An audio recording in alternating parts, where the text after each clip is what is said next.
Les inondations catastrophiques qui se sont produites en Espagne ces derniers jours et qui s'ajoutent à la longue liste d'événements climatiques extrêmes, ouragans, tempêtes qui se développent depuis 20 ans, nous rappellent à quel point l'urgence climatique est devenue un problème majeur. Car nous le savons, le réchauffement climatique augmente l'intensité et la fréquence des phénomènes météorologiques extrêmes. De plus en plus de gens dans le monde en sont conscients. Le biologiste et écologiste Manfred Milinski, dans un article de 2008, montrait que lorsqu'un danger collectif est perçu comme éloigné ou incertain, les gens tendent à agir de manière égoïste et s'en soucient assez peu.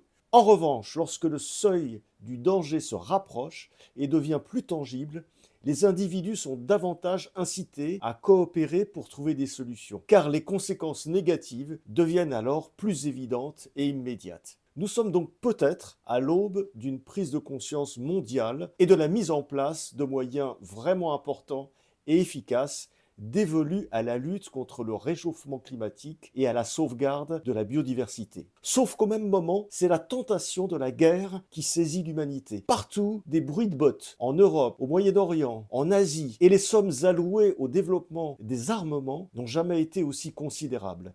Il y a donc désormais une compétition entre les moyens que nous allons allouer au sauvetage de la planète et les moyens que nous allons allouer à la guerre. Nous sommes à ce point de bascule. C'est vraiment dans les tout prochains mois que nous saurons de quel côté penchera la balance, du côté de la sauvegarde de la planète ou du côté de sa destruction. Et comme la conscience écologique n'a jamais été aussi puissante dans le monde, pour la première fois dans l'histoire de l'humanité, nous avons le pouvoir, individuel et collectif, d'arrêter la course à la guerre et à la destruction et de servir la vie.